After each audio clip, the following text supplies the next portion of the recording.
just had a phone call during the ad break from my 2 boys and my daughter.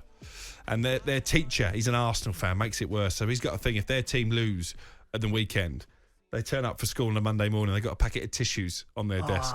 So that's what's awaiting Jamie in school tomorrow. No, man. Them real life lessons. But name the school, name the shame, come on. Name the teacher. You know what the beautiful thing is about football, innit? It really does that. It's passionate. Yeah. Some weeks you're just ecstatic. And it's a beautiful thing. Really, we all support different teams, and you take it. I mean, it's a bad day for you, great day for me. You know, bad day for you as well. You know? But that's why football is what it is. You know what I'm saying? It does bring people together. It laughs, it jokes, it makes you cry. It's a beautiful thing, man. That was Drake, by the way. Madiba Rhythm from Carlton Cole asked if his dressing room anthems. What is it? Yeah, say it again. What's that called? Do you know what? Sam Matterface has just messaged me as well. He sent me a picture of the ice rink in Bovingdon dancing on ice tonight, semi-finals. He said, "Don't you wish you were here this week?" I tell you what, you do. I really do. Tweet Tagara Mangenje from Ten Hag to Seven Hag. Nice, I like that. I like that. I've been sent pictures of 7-Up cans, honestly, so they're all coming out of the woodwork today. James is a Liverpool fan. He's called 03717223344. James, I take it nobody's calling for Jurgen Klopp to go tonight, unlike after Real Madrid. Listen, mate, after the Real Madrid game, I was never calling for Klopp to go. I always had faith in Klopp, and I think today proves why we need to stick with Klopp. And honestly, mate, this is why I love Liverpool Football Club. And you know what? Ten Hag had that coming though, mate. He acted like, Anfield was an easy place to come and that it was no different. Everyone who knows about football knows that Anfield is one of the hardest places in the world to go and play a game of football. Never mind when you're on form like United have been the last few weeks. And Mo Salah, Cody Gakpo and Nunez, who everyone's called a flop all season, that I've had faith in Nunez. I've said with a player there, he showed today why he is such a world-class player. And I do believe we'll go on to beat Real Madrid at the Bernabeu with that performance. How nice was it, James, to see Roberto Firmino come on? Obviously, probably his last game against Manchester United to score the 7th goal. Oh, amazing. He come on, and I thought, just to seal it off, just to finish the day, just Firmino scoring. He went and did, and I hope, if I could ever run into Firmino before he leaves, I'd try my best to keep him at the club. I'd just say, just retire here. Don't go nowhere else, because he will be a Liverpool legend. He won us the Club World Cup, he was a big part when we won the Champions League and the Premier League, and he'll always be a Liverpool legend in my eyes, no matter where he goes, no matter what happens. James, cheers for the call. I want to bring in Ash, the Newcastle fan. I enjoyed today, it says on my screen, this is their reality check. Ash, when was Newcastle's reality check? When you lost another cup final at Wembley last weekend? Ash, speak your speak. Go on, Ash. Go on, Ash. Go on, speak your speak, Ash. Well, I want to say, first of all, I feel like I'm 7'7" today. No, I'm just joking. Yeah, no, I like the joke. Love the joke. Well, let's put it this way. Our reality check was last weekend. It proved that we're still miles away. We're ahead of the programme. I feel like at Man United, it's very, very similar in a strange sort of way, simply because you're ahead of schedule. Mm-hmm. You've got a 3rd place, which is a phenomenal achievement. However, today has proven that there are players still there that aren't good enough.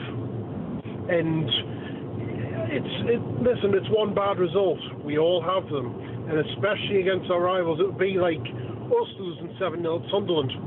We would be devastated here. So, I would just go, look, it's a bad day. It's an awful day, but do you know what? Next game's more important. Move on. It's been and gone and sort of thing. It's something. It's happened, unfortunately.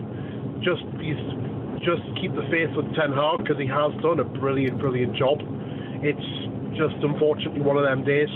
Do you know what, Ash? I started out not wanting to like you, but you actually spoke a lot of sense there, so thanks very much for the call. 03717223344 is the number.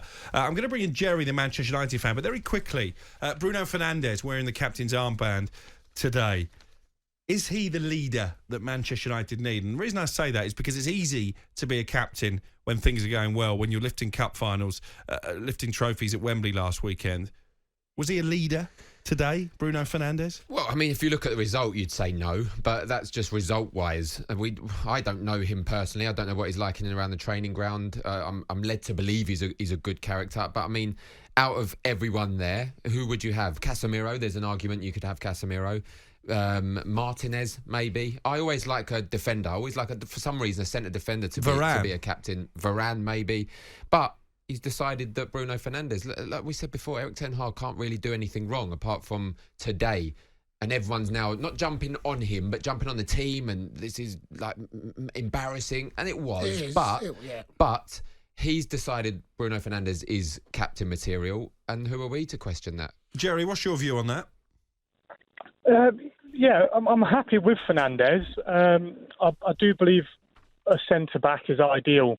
Maybe somebody like Varane. I think I would prefer. Going back to the game itself, I don't understand the substitutions. I know you were saying about Ten Hag can't do wrong. I felt he did with the substitutions. We're getting battered by Liverpool, and you're bringing on Alanga, McTominay. We've got Sancho on the bench as well.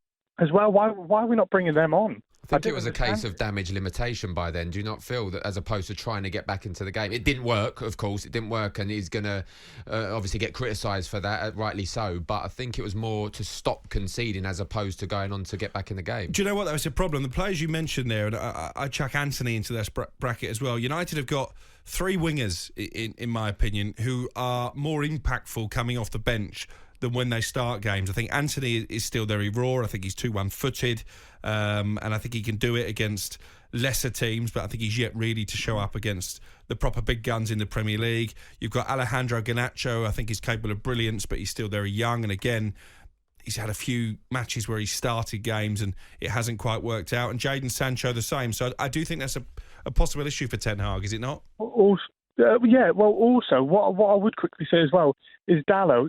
My daughter, she's 7. She's a Liverpool fan, giving me an ear all evening or afternoon. She even said that man there, because she didn't know, is always out of position, and he was. That's where the first goal came from. I would have took him off half time and had Wan-Bissaka on or somebody. I just felt the decision making from Ten Hag today was wrong. Yeah, listen. I think most people expected Wan-Bissaka to start because he's a better defender than Dallo. I think it was bold from Ten Hag because what I think he wanted to do was try and keep Robertson pinned back. I guess with hindsight, you have to say he probably did. And that's the point. And I'm glad with this caller. And I'm actually just playing devil's advocate because it is what it is. And not that you can't question him, but you can in this because it was 7-0.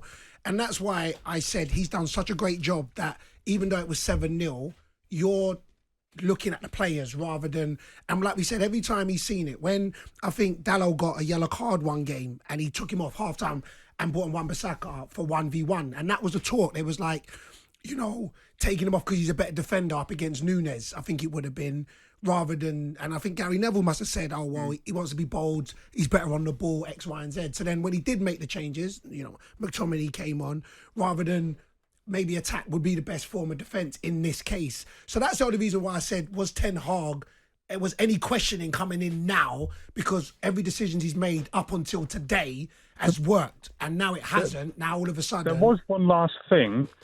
Ten Hag, sorry. Anthony, in the first half, was running down that wing, and I don't know if you watched it, but Robinson every time pointed to his right-hand side, meaning...